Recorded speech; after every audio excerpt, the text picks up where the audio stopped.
सुप्रभात। आज के वचन मनन में मैं आप सभी का स्वागत करता हूं और आज आपके लिए जो वचन लिया गया वो यिर्मयाह अध्याय 17 उसकी आयत नंबर 14 से लिया गया है। वहाँ इस प्रकार लिखा है, हे यहोवा मुझे चंगा कर तब मैं चंगा हो जाऊंगा, मुझे बचा तब मैं बच जाऊंगा, क्योंकि मैं तेरी ही स्तुति करता हूँ। यहाँ हम भविष्यवक्ता के द्वारा मुक्ति की पुकार के बारे में पढ़ते हैं। यिर्मयाह की प्रार्थना यहोवा की विश्वास योग्यता पर आधारित है। वह जानता है केवल यहोवा ही चंगा और बचा सकता है। उपचार और मोक्ष की इस इच्छा में नैतिक और आध्यात्मिक कष्टों के साथ साथ दुश्मनों से मुक्ति भी शामिल है। हमें ये समझने की आवश्यकता है कि पाप आत्मा की मूल बीमारी है और इस कारण सब कुछ प्रदूषित हो गया है। इतना ही नहीं बल्कि आप स्वयं को पाप नामक इस बीमारी से शुद्ध नहीं कर सकते। इसलिए यिर्मयाह अध्याय 2 उसकी आयत नंबर 22 में इस प्रकार कहता है, यद्यपि तुम अपने आप को मैल से धोते हो और बहुत साबुन लगाते हो, तो भी तुम्हारे अपराध का दाग अब तक मेरे सामने है। परमेश्वर यहोवा की यही बाणी है। अब देखिए, यही कारण है कि यीशु मसीह स्वयं ईश्वर को हमें चंगा करने के लिए इस दुनिया में आना पड़ा। केवल वही ऐसा कर सकता था। इसलिए राजा दाऊद जानता था और इसलिए उसने वहां लिखा कि उद्धार केवल यहोवा का है। इसलिए उसने भजन 51 और 7 में लिखा है, मुझे जूफा से शुद्ध कर तो मैं शुद्ध हो जाऊंगा, मुझे धो तो मैं बर्फ से भी अधिक श्वेत हो जाऊंगा। यह धुलाई आपके अलावा किसी अन्य स्रोत से आनी चाहिए।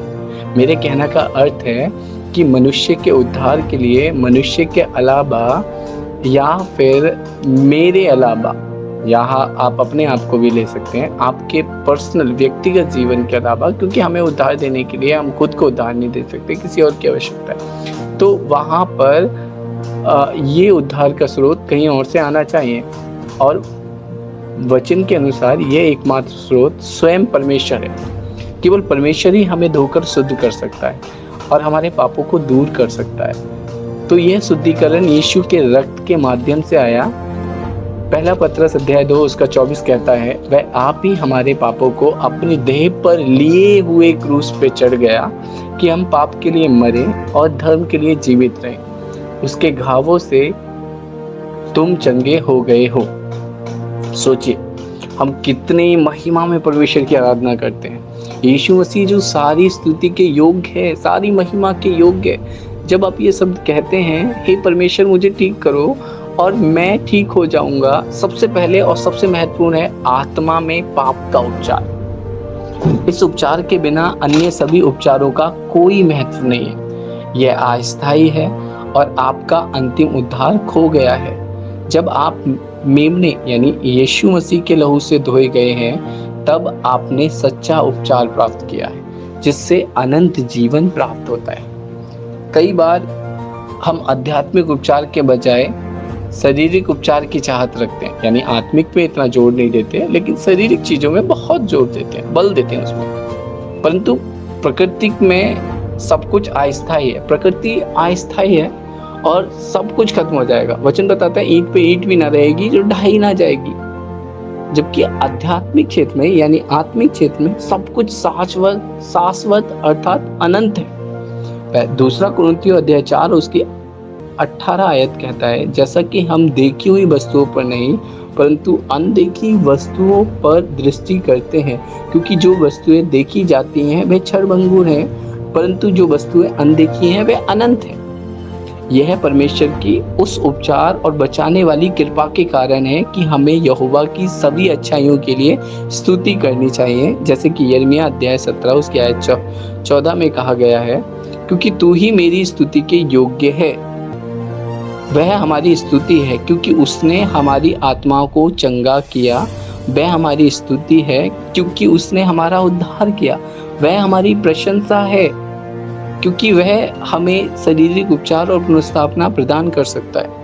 वह हमारी स्तुति है क्योंकि यह केवल उसके द्वारा सब कुछ संभव है। कितनी अच्छी बात है, हालेलुया। अंत में मैं आपसे कहूंगा, यिर्मयाह 17:14 के अनुसार यह आपके जीवन की प्रार्थना हो सकती है। आपके और मेरे जीवन की प्रार्थना हो सकती है, हे यहोवा मुझे चंगा कर और मैं चंगा हो जाऊंगा, मुझे बचा और मैं बच जाऊंगा, क्योंकि तू ही मेरी स्तुति है। यदि आप पहली बार यीशु के, मैं आपसे कहना चाहता हूँ, यदि आप पहली बार यीशु के लहू के माध्यम से आत्मा में पाप का उपचार प्राप्त कर रहे हैं, तो बाकी सब कुछ एक बोनस है। अगर आप आत्मिक स्तर पर उपचार को प्राप्त कर लें, यानी अगर हम आत्मिक स्तर में ठीक हो जाएं, तो बाकी सारी चीजें स्वतः ही सब कुछ ठीक हो जाएंगी। और वह भौतिक के साथ साथ आध्यात्मिक यानी आत्मिक में भी ऐसा करने में सक्षम है। वह हमारा परमेश्वर है जो आत्मिक और भौतिक दोनों चीजों को सही कर सकता है। इसलिए सभी बातों में मसीह यीशु की स्तुति, सारी महिमा और आदर करें कि वह तुम्हारे और मेरे जीवन का खजाना बन जाए, ये जानते हुए कि केवल उसी के द्वारा हमें सच्ची चंगाई मिलती है।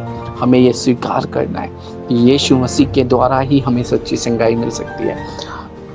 शारीरिक चंगाई हम डॉक्टर से भी प्राप्त कर सकते हैं कई चीज़ों में, लेकिन पाप से और आध्यात्मिक यानी आत्मिक चंगाई हमें सिर्फ प्रभु यीशु मसीह दे सकता है। और वो चंगाई कुछ क्षण भर नहीं है, मैं आपको फिर कहना चाहता हूँ, वो चंगाई अनंत है, शाश्वत है।